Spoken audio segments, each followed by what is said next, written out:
A parole officer never returned to work after doing a routine check. What had happened to him was the last thing anyone expected. 54-year-old convicted S offender Emmanuel Edward Sewell lived in Maryland. Now, he had a dark criminal past and had spent many years in prison for R. Back in 1996, on Halloween, he'd broken into a man's house through the downstairs open window. He threatened him at knife point, then tied him up, and then SA'd him. He then stole the man's bank card, his video recorder, and also his car. Now, he was on probation and was having regular checks from parole officers. On the 31st of May 2023, parole officer Davis Martinez was due to go and check on Emmanuel. When his colleagues never heard back from him that day, they got increasingly concerned. It shouldn't have been taking him as long as it was. They decided to send over some backup and just see what was going on. They had absolutely no idea of the horrors they would find. Police showed up to Emmanuel's apartment in Chevy Chase to see all of the blinds and curtains closed. They called out and no one appeared to be home. But they knew that this is where their colleague had been. They decided to force entry into the home, and what they found behind the door would traumatize them. Their colleague was dead in the fetal position underneath the bed. He was wrapped in plastic, and nearby was a bloody towel. He'd been stabbed in the head, neck, and face. Now, investigators started interviewing neighbours to put a timeline together of what had gone on here. One neighbour reported hearing knocking at Emmanuel's door at about 9 a.m. The neighbour reported then at a later stage seeing Emmanuel leave the property and quickly return. He was also allegedly spotted driving off in his car with clear bin bags full of clothing. Emmanuel has been arrested and has been charged with second-degree murder. Speaking of eagles, are you afraid of owls as much as I'm afraid of owls? Oh, yeah. I never used to be, but then I saw a movie called The Fourth Kind, which is a horror movie, and it focuses on owls, and yeah, then now I'm terrified of owls. I'm terrified of owls. Yeah, they're freaky. Like, they literally scare me. Yeah, they're soulless. They're so Yeah. creepy. Yeah. They got hollow bones, they poop out their mouths, they fly silently, they stare into the abyss, they could turn their head like all the way around. God's like, let's just make the scariest animal. Owls are definitely on my top list of the scariest animals. Yeah, for no reason. Pass on the owls. Did you guys have to dissect the owl puke when you're in high school? No, only you did that. That's what? They don't poop. What? You know that? Owls have to poop. They regurgitate everything that they eat. Oh, hate and that. And it's like, it comes in, it looks like So they take the vitamins and then they spew it out? Yes. That's And gross. so we, like, dissected it, and there's, like, mouse bones and Oh. stuff. You my didn't gosh. dissect owl throw up. You dissected owl poop. It just came out through the mouth. Do they Owls, have a butthole? Do owls have a butthole? I don't know. Hey kids, do owls have buttholes? Let's find out. I loved this horror movie, and I think it will come as quite a surprise to many of you to hear me say that. I'm really late to the party when it comes to this film. I delayed watching it because firstly, I didn't think it was going to be any good, and secondly, the reviews for it weren't coming in that strong either. But I finally got around to watching it last night, and I'm so pleased that I did because I thoroughly enjoyed it. My name's Rakib, I love horror movies, and this is The Black Phone. So when The Black Phone was first released, it got mixed reviews. Some people were saying it was really good, other people saying it was mediocre. What many of you might not know about this film is it's based on a story written by none other than Stephen King's son. The same guy who wrote Horns, the same guy who wrote Heart-Shaped Box. So that was my initial draw to this film. When I knew that this film was being made, I was excited about it. So Stephen King's son, Joe Hill, his writing is very much influenced by his dad's writing. To the point that when you're reading a Joe Hill book, it very much feels like you are reading a Stephen King book. And I think the reason I loved this film so much was because it was very King-esque. So this movie centers around a 13-year-old boy. The small town that he lives in, there is this person called the Grabber who is going around and abducting children, and these children are never found. Of course, this kid does eventually get taken by the Grabber, and he's placed in a room. The only things that are in that room is a bed and a black phone on the wall that isn't connected to anything. The Grabber tells him, that phone don't work, don't bother trying to call for help on it, you'll get no one. But the phone does work, just not in the way you expect it to. That's as far as I'm going to go in regards to plot. This is a Blumhouse film as well, right? Let's not forget that.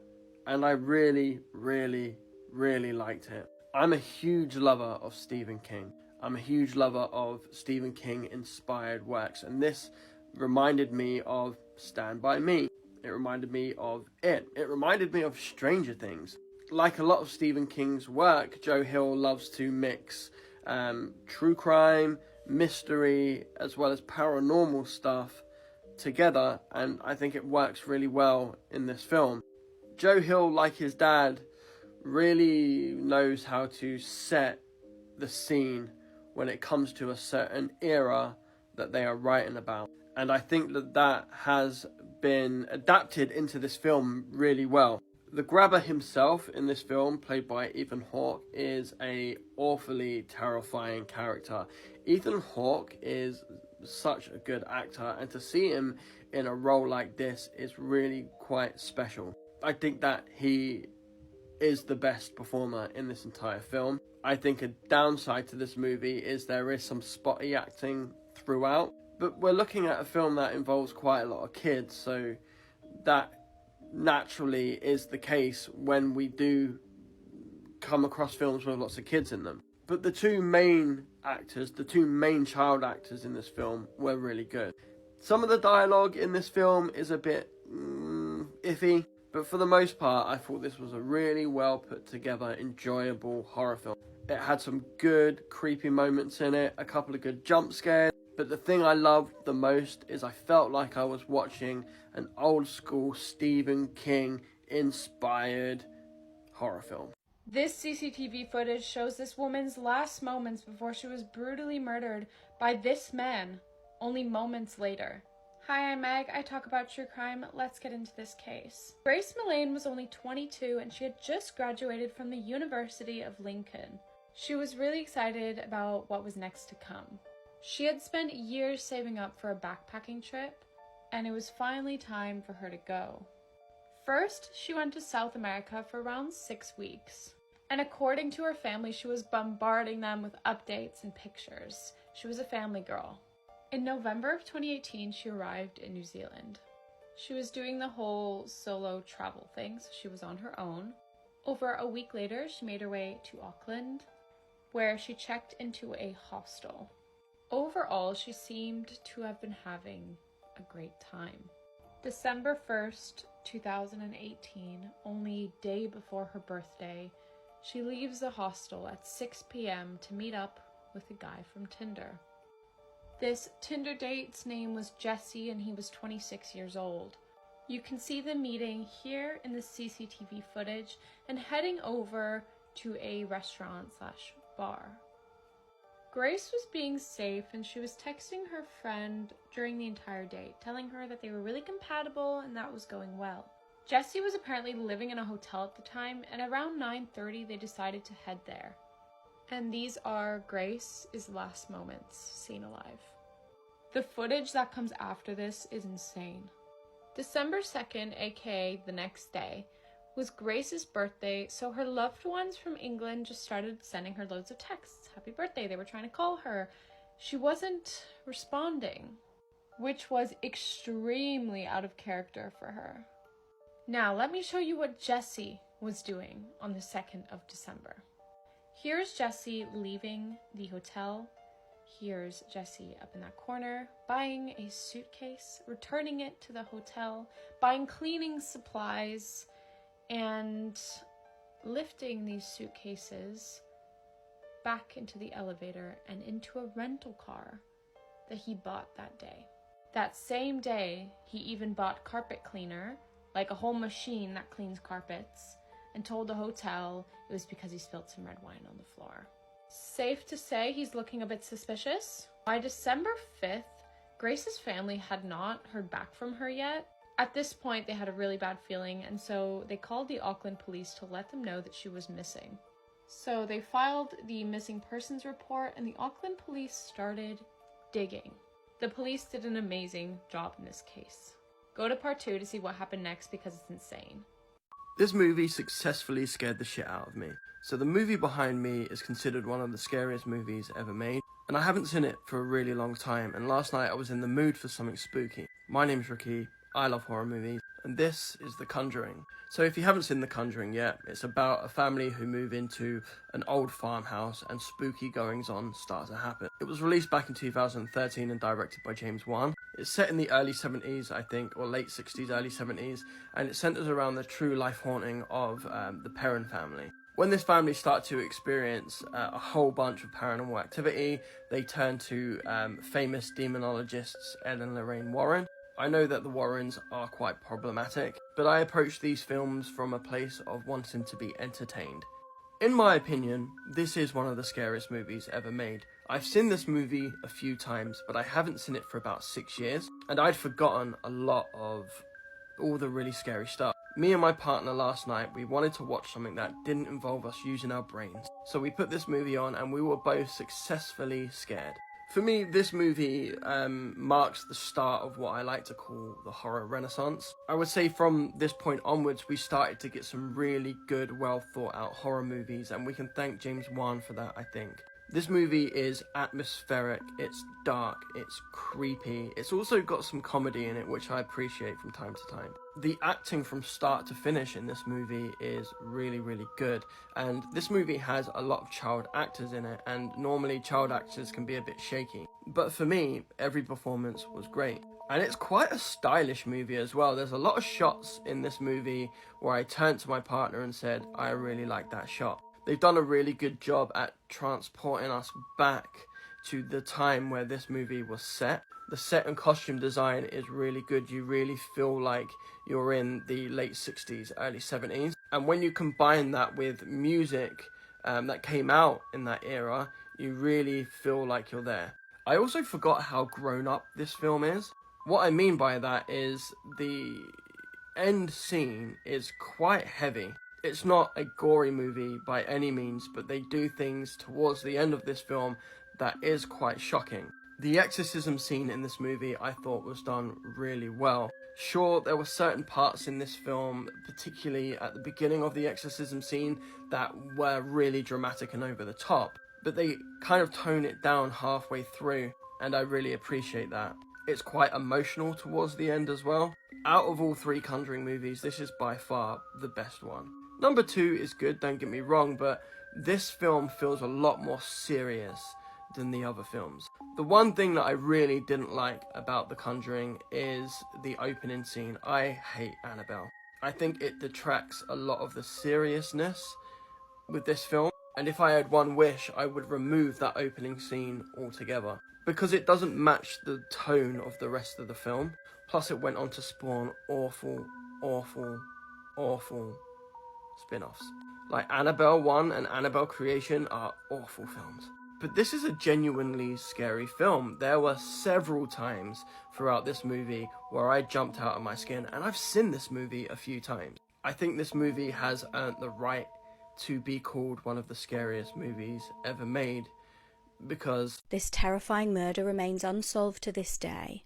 Rachel Anthony was 50 years old. She worked at Ultimate Liquors in Pine River, Minnesota. She was a mum of 3 and was described as a hard worker with a magnetic personality. On the 27th of February 2001, Rachel was working a late shift on her own. She usually followed the same kind of routine. She would exit through the front door to start her car up. She would go back inside and then lock the door behind her. She'd take the rubbish out to the bin at the back, locking the back door and leaving for the last time out of the front. Now, alarm bells started ringing when Rachel's car was found abandoned by a police officer. Her bag, coat and cigarettes were all inside. The car was unlocked and it appeared that she had left her car in a hurry. It was incredibly odd though for Rachel to just leave her children without saying anything. Although the store that she worked at had got security cameras, interestingly they weren't working that night. There was an initial search for Rachel, but it turned up absolutely nothing. That was until a group of teenagers made a horrifying discovery 6 weeks later. It was the 13th of April and her body was found in a ravine by Breezy Point. She'd been strangled to death. Her case was broadcast on an episode of Unsolved Mysteries, but that still failed to pull in any leads. It's now been over 2 decades and Rachel's killer is still walking free. The first-hand accounts of these creatures prove these beings are demonic to say the least. Many people who encounter these beings say they are demonic in nature because they lure people off their boats in the middle of the ocean. However, they apparently don't only inhabit the oceans, they inhabit other bodies of water as well, such as lakes and rivers. Mermaids are also known as marine spirits. Mermaids have been documented for thousands of years. There is even an ancient Egyptian painting that illustrates a war that happened between humans and mermaids. These creatures are described as having a frightening appearance and also possessing supernatural abilities, particularly hypnotism with their voices, and also telepathy, which is the ability to communicate mentally without speaking. Most of the time, they are described as having all black eyes, razor-sharp teeth, gills in their face, and webbed fingers. These creatures sparked the folklore surrounding the swamp monsters. Now let's take a look at some of my favorite first-hand accounts regarding these beings. There is a testimony that I find quite intriguing about a woman who, unfortunately, I don't have the name of, encountering a mermaid, and she said it communicated with her telepathically and said something frightening.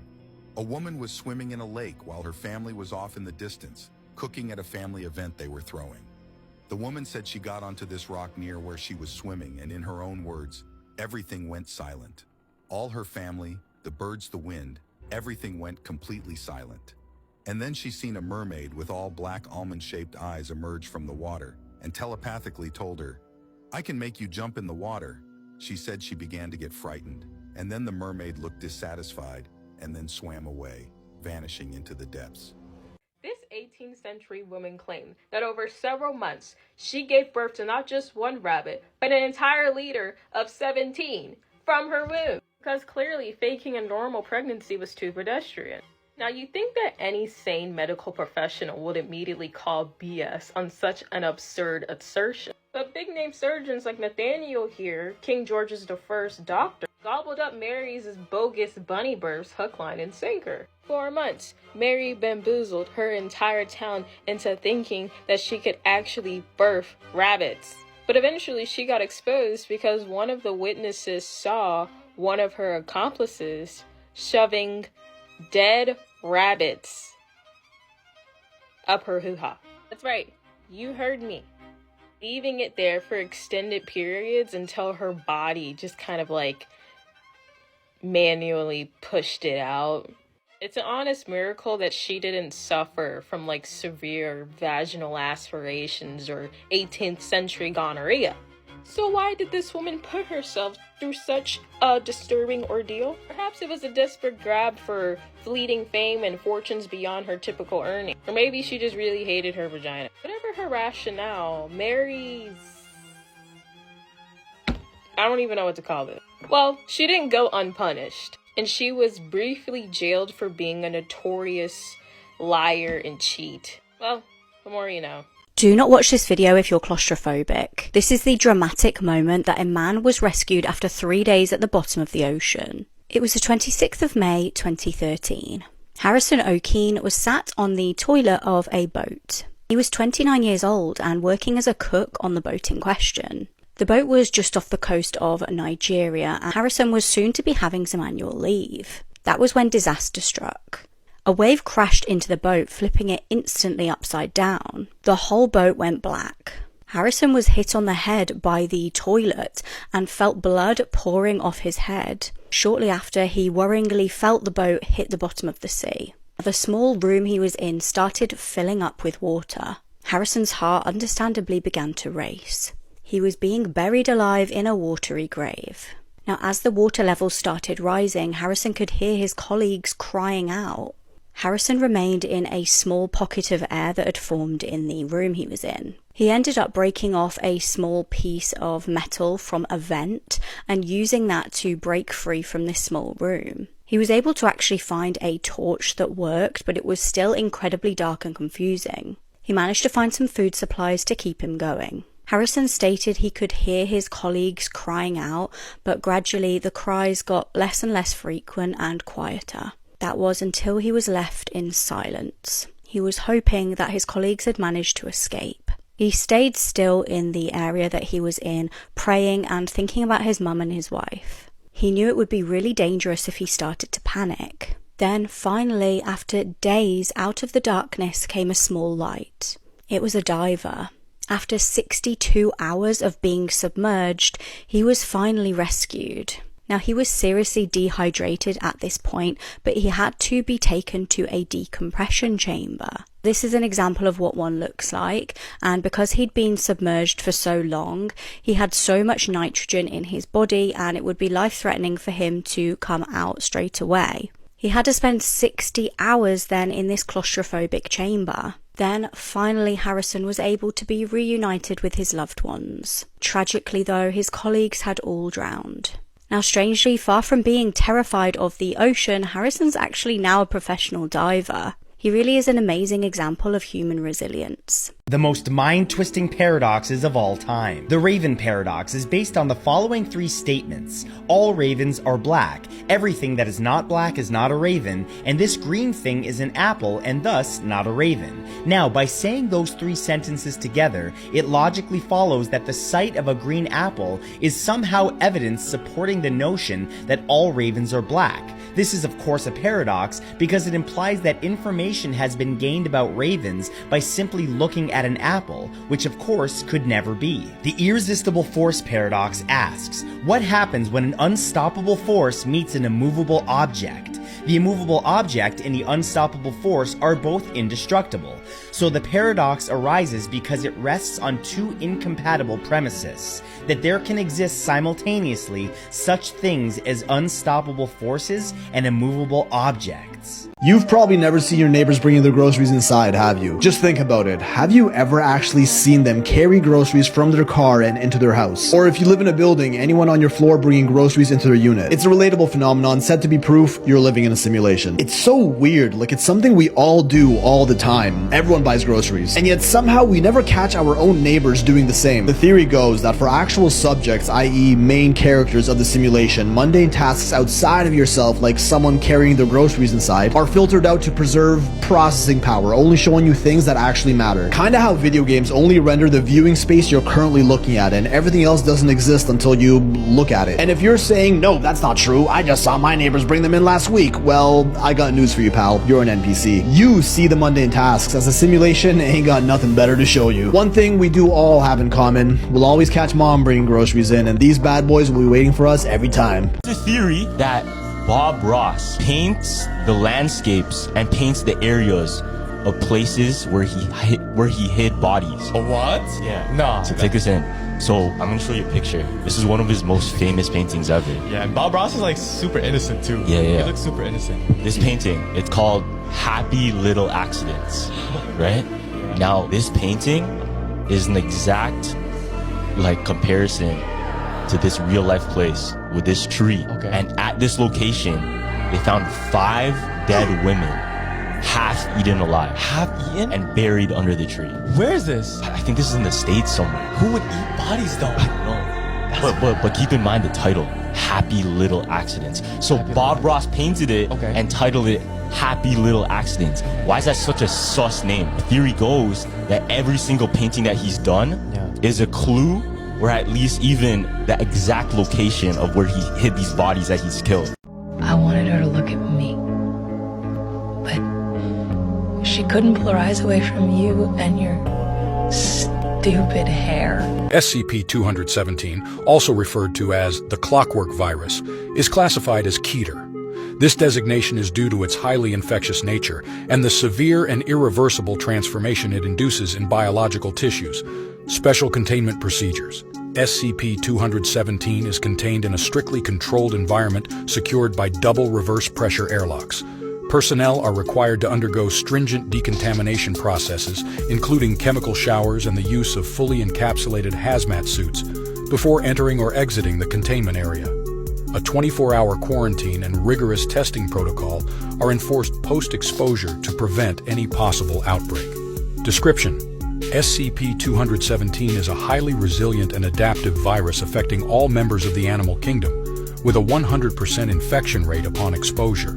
The virus is capable of remaining viable outside a host for extended periods, facilitating its spread through physical contact or exposure to bodily fluids of infected individuals. SCP-217 fundamentally alters the biochemical structure of organic tissues, converting them into biomechanical components resembling metallic gears and clockwork mechanisms. Early stages of SCP-217 infection may go unnoticed, marked only by subtle symptoms such as lethargy and joint stiffness. As the infection advances, affected individuals report experiencing severe pain akin to muscle tears or deep cuts, coinciding with the mechanical transformation of their tissues. The virus gradually replaces biological organs with intricate clockwork devices that, while functional, cause intense suffering and significantly impair cognitive functions. This is Todd. Hi. This is Todd's mom. Hi. In a moment, Todd's mom will read her son's internet browsing history.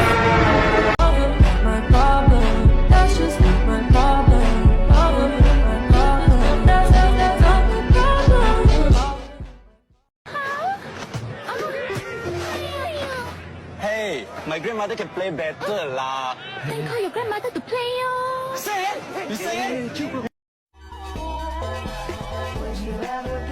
Would you be my fucking boyfriend?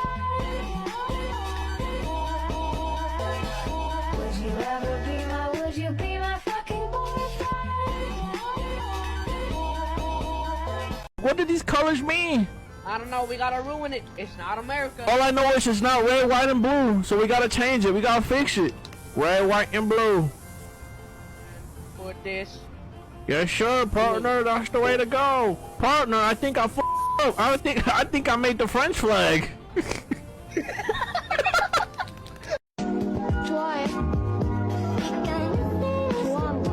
내 인내심을 시험하는 거라면 너 절대 나 이길 수 없다. 끝났어요. 이제 데리러 와도 돼.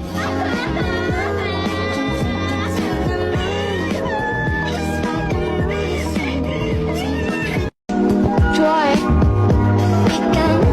좋아한다. 내 인내심을 시험하는 거라면 너 절대 나 이길 수 없다. 끝났어요. 이제 데리러 와도 돼.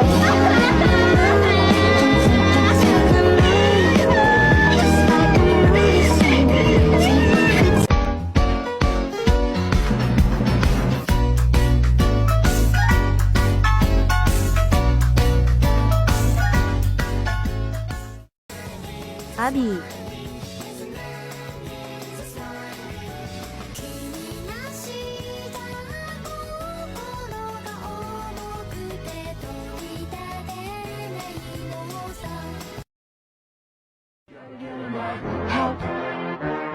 Tick tock, tick tock, tick tock. Breakdown.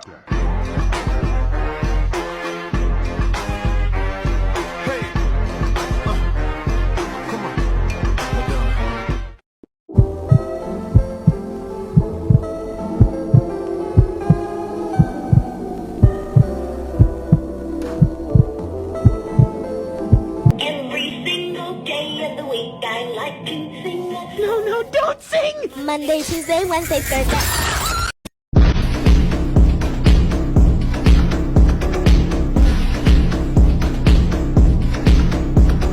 Eu tive uma prova com consulta! Com consulta e eu errei tudo! Imagina sem consulta! Pelo amor de Deus! É que eu sou sincera, o ângulo tá horrível. Qual foi, Binha? Tudo que eu faço pra você nunca sai bom. Se estiver incomodada, contate um fotógrafo. Faça a plástica e fica tudo idêntico. Ô, B, você já viu Princesa fazer plástica? Você já viu Samsung fazer mágica? Não, mas eu já vi Paulo Selfie tirar foto boa. E eu já vi Rasputia ser mais magra. Amor, cale sua boca, viu? Sua Olivia Palito de Chernobyl. É o que, vovózona? Procurar emagrecer, vá? A vovózona mais gostosa do Brasil, nega. Seu pão de mim. O bom é que as suas maquiagens nenhuma é testada em animal, né? Mas eu tô tentando agora. Meu Deus do céu. Desculpa, sabe que era um amigo meu junto. Ih, caramba. Desculpa. Nossa. Vai ganhar um beijo, alegria. Só um selinho? Vai ser só isso, não vai ter mais nada. Ô, dá um beijo logo, cara. Natan, puxa pra beijar, Natan. Tu quer essa reunião, B? Puxa pra beijar, Natan. Puxa pra beijar, Natan. Puxa pra beijar, Natan. Puxa pra...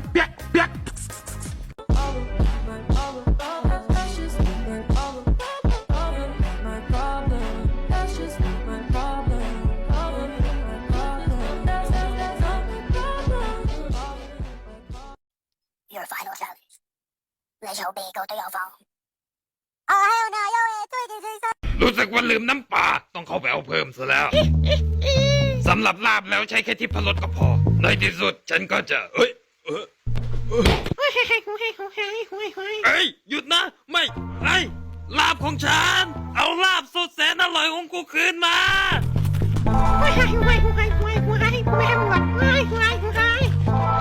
Don't break anybody's heart. They only have one. Break their bones. They have 206. Or their organs if you want to get interesting. Count your dick.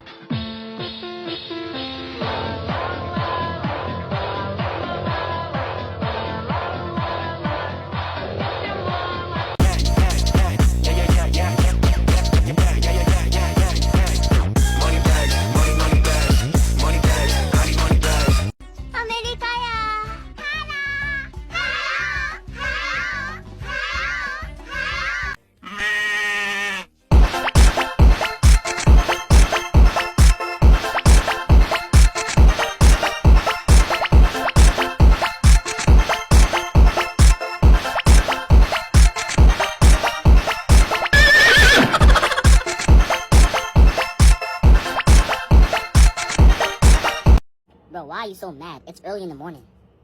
Come on, man. Turn that frown upside down.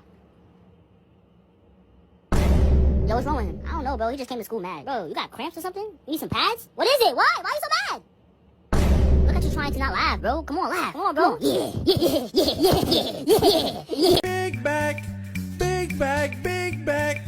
Yeah, my back is loaded up with snacks and different foods. You're so fucking tough. Hey, look. I'm just trying. That's what you literally fucking sound like.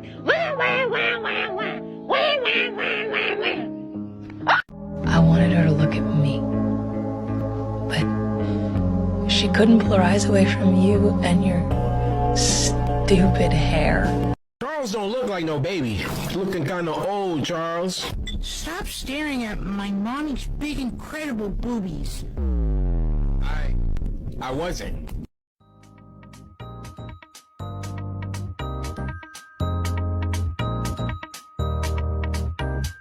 Fuck rap, hustle like an addict with a semi-automatic. Who'da had it and you ready for anybody to buck back. Hold on, catch a vibe, ain't no way in hell we leaving nobody alive. Beam a suicide, no fuck that. ミスグレース、俺をプリーズ。I am not getting fat. How dare you say that? Where are you going? 大間が。Hey, my grandmother can play better lah.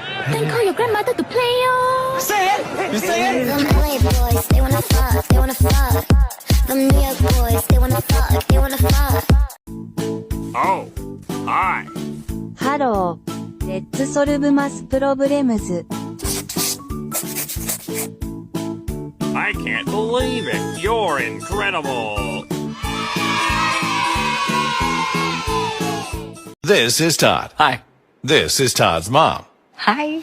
In a moment, Todd's mom will read her son's internet browsing history.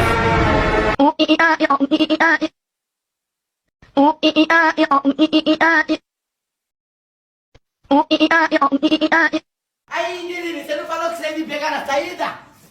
Cara de pinto! Isso mesmo, bisnaguinho! Você ficou com a menina que eu gostava, a Tiaga! Ai, eles estão brigando por mim, eu que sou a Tiaga! Seu tamarindo! É talarico a palavra certa, irmão! Ah, talarico! Briga, briga, briga, briga! Minhoca marinha! Ah, seu salame frito! Cai dentro então, parceiro, cai dentro, parceiro, cai dentro, parceiro! Eu caio dentro mesmo, cara, eu caio dentro!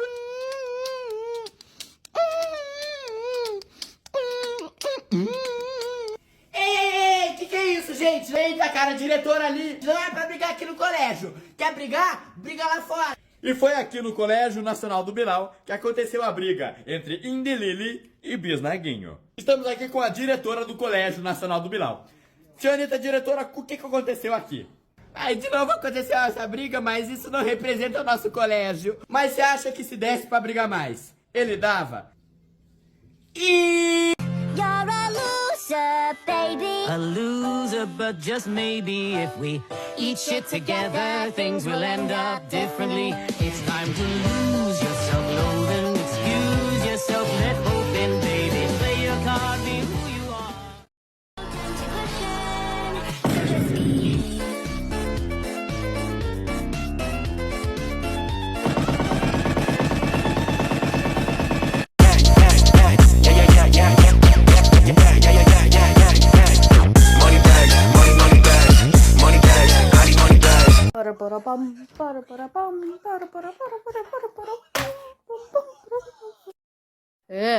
А где эта чурка? Никакой помощи на этой кухне!